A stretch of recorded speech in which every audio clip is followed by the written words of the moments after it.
Where's everybody? Just check your. Stop tickling my butt. Look at these tries. Good. Listen here, soldier. And I ever got here. And now we're gonna watch the TV again because. Okay, I will tell you why. Because the house is just fixing again. Right in the room over there now. Alright? Good. TV time. Yeah, cowboy, now we can't watch YouTube. Now we're gonna watch the dish. Watch this? Right there, that's what he means. Dish. Anyways, now get the control. Okay, I'm coming.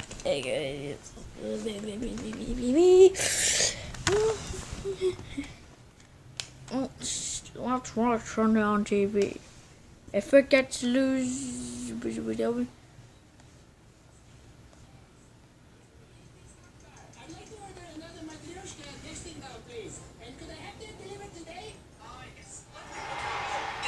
from many customers.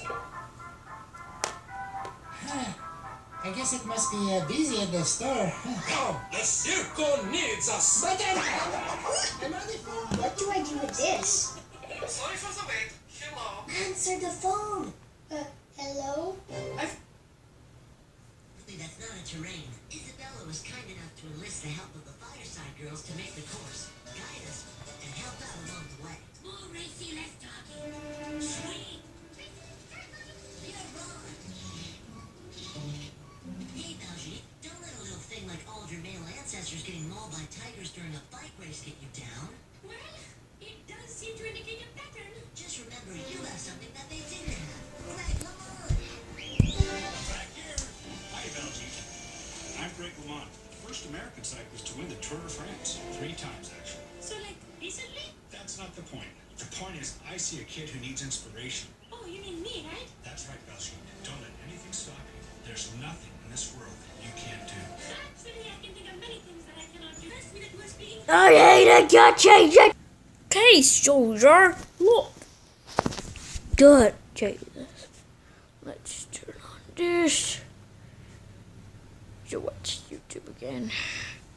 You wanna give everybody you watch it. I'm gonna tell them, soldier. I hate me what's back. What?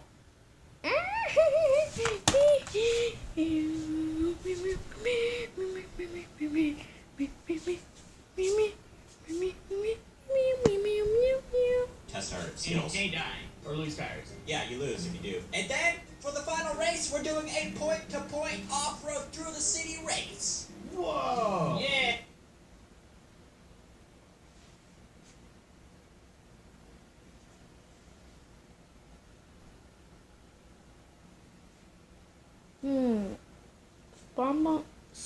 SpongeBob says. Launch.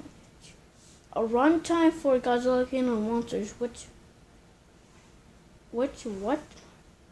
monsters got the most deaths? Hey, residents, Jacob here. The 4 iconic monsters set to face off in Godzilla King of the Monsters as filmgoers and Godzilla fans of all sorts ready to get bombarded in kaiju combat. We know that each of these monsters have insane levels of power and durability, something that will come in super handy when they start throwing mitts. While we have an idea who the King of the Monsters may be, that is not the topic for today. What we will be talking about is which one of these monstrous titans would be the deadliest to humanity. Which one's gonna make us the most dead, pretty much. And for this, we are gonna focus on the specific King of the Monsters versions. So let's get to it.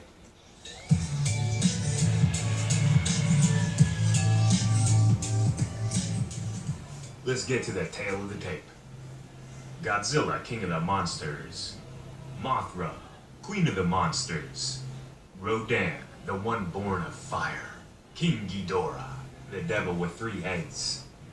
We see how these monsters line up with one another. Now let's break down each monster more closely to see what sort of destructive powers they are capable of.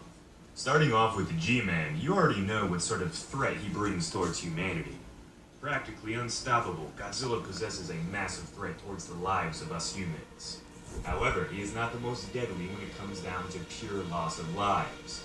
He may be an unstoppable force, but he's also very slow and a lumbering giant for the most part. When Godzilla sets his course of action, it's almost methodically paced in order for him to keep his endurance up.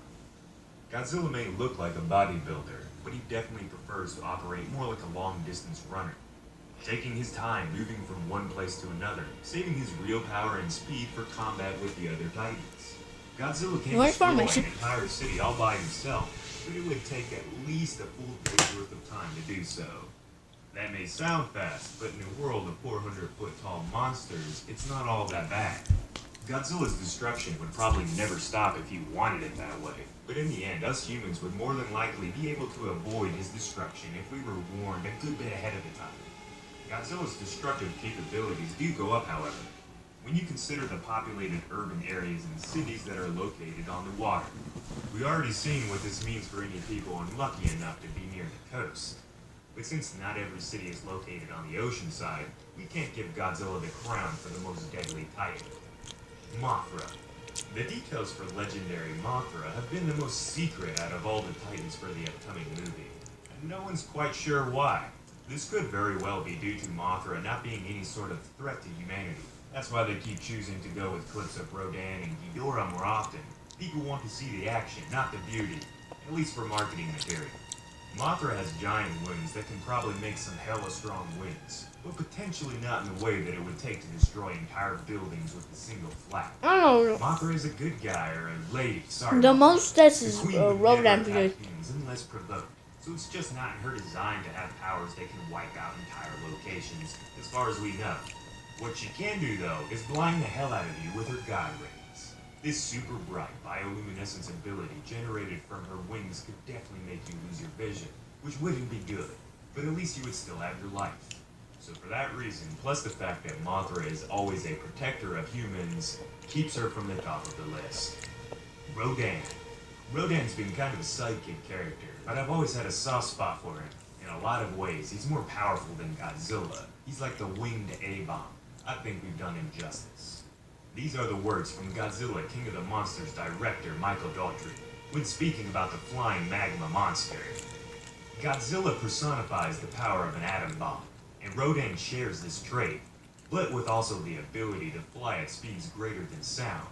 You can see why that already makes Rodan a much greater threat to the humans in the Monsterverse. He has the ability to level an entire major city in a matter of a few.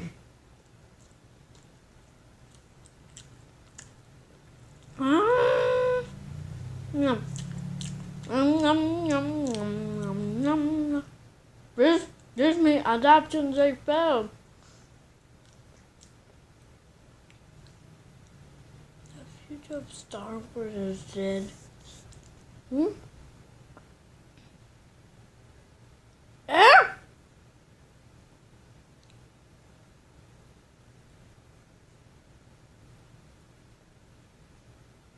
Where is Spy Case? Oh, that's what you might kind of video you made. Thought you made a different video anyways. Wrong, no. You ready? Long live the king.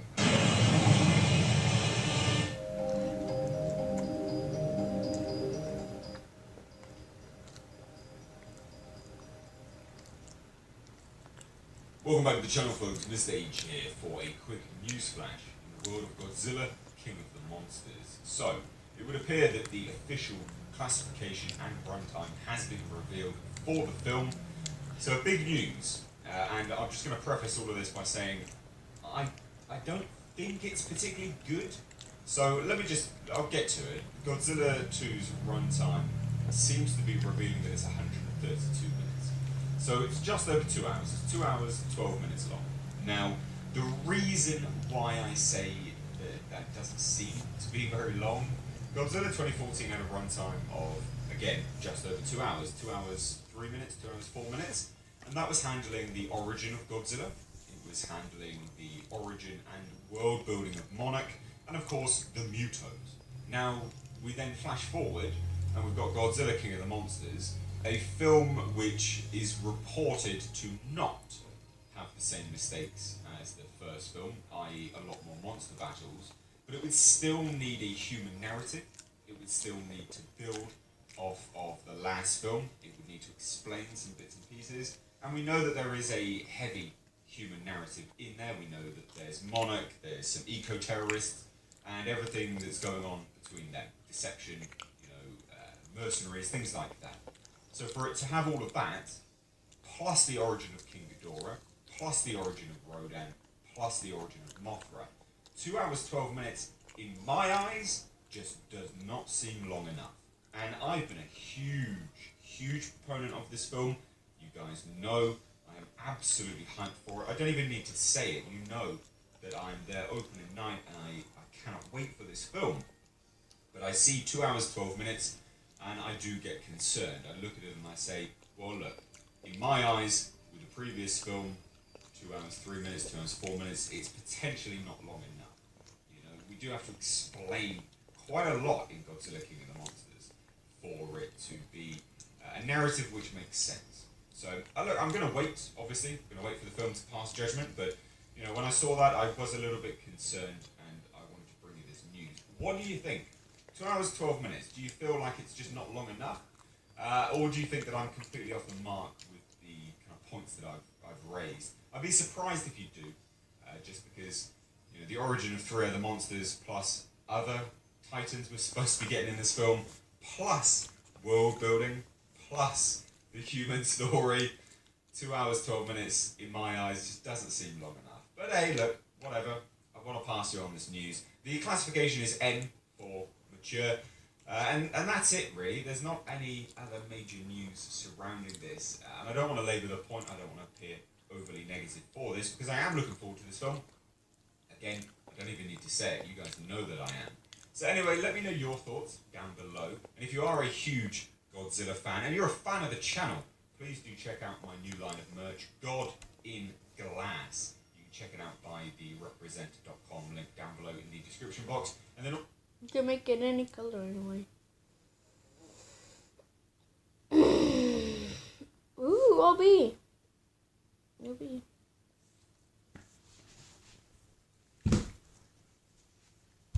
Want to keep up with the latest beautiful OB videos? Make sure to subscribe and ring that bell. Alright, fourth ramp, fourth bridge, incoming!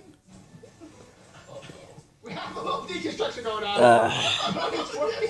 Nobody likes everything. Well, blame the train. Right, we need a lot of ramps. I'll even. We ate all the fries. Yes. Little yikes. Strongest.